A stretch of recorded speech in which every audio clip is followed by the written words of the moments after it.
안녕하세요, 부엉입니다. 오늘날 우리는 월급만으로는 부자가 될 수 없는 세상에 살고 있습니다. 매달 성실히 일하면서 돈을 아껴 저축하지만 노동자들이 자본가들을 따라잡는 것은 불가능에 가깝죠. 자본주의는 필연적으로 자본이 있는 사람이 돈을 더 버는 구조로 되어 있습니다. 여기 A와 B 두 사람이 카페를 창업했다고 합시다. A는 원래 돈이 많은 사람이어서 자기 건물에 카페를 창업했고, B는 여건이 넉넉지 않아서 매달 월세를 내며 카페를 운영하게 됩니다.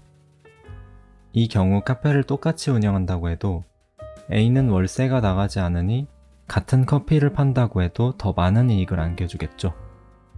혹은 커피를 더 싸게 팔아서 B와의 경쟁에서 이길 수도 있습니다. 이처럼 자본주의에서 돈을 갖고 있다는 것은 더 많은 돈을 벌어들일 수 있는 기회가 있다는 것을 뜻합니다.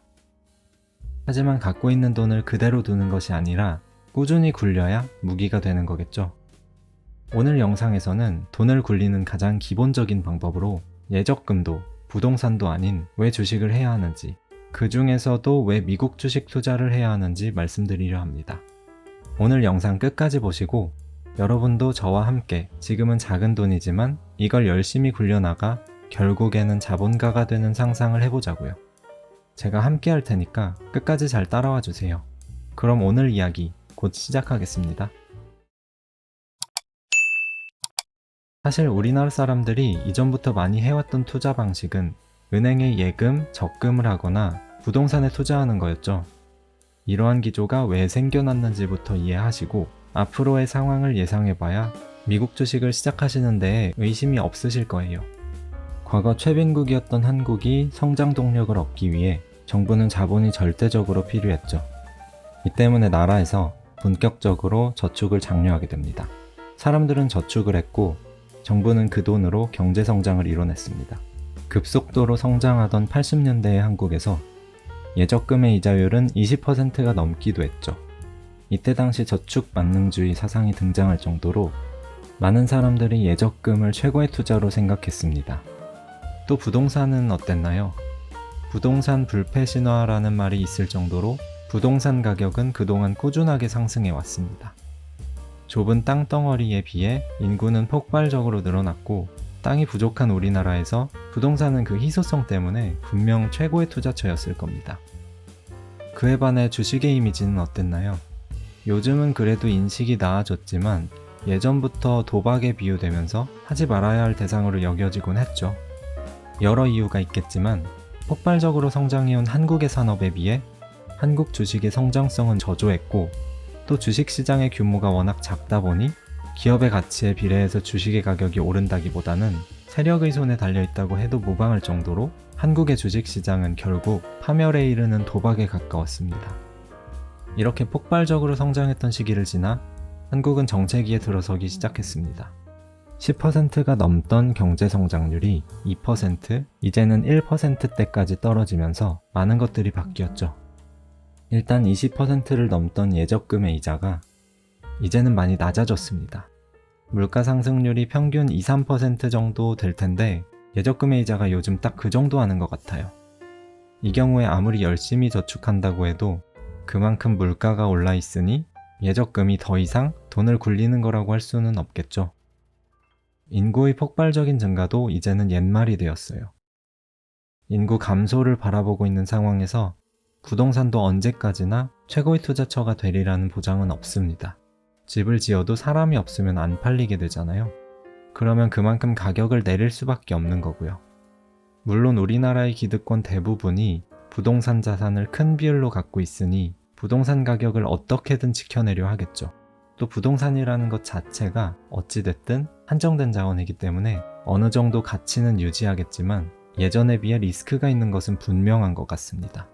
한국 주식은 너무나도 안타깝게 여전합니다. 시장 성장성은 없고 여전히 도박성 투기가 계속되고 있습니다.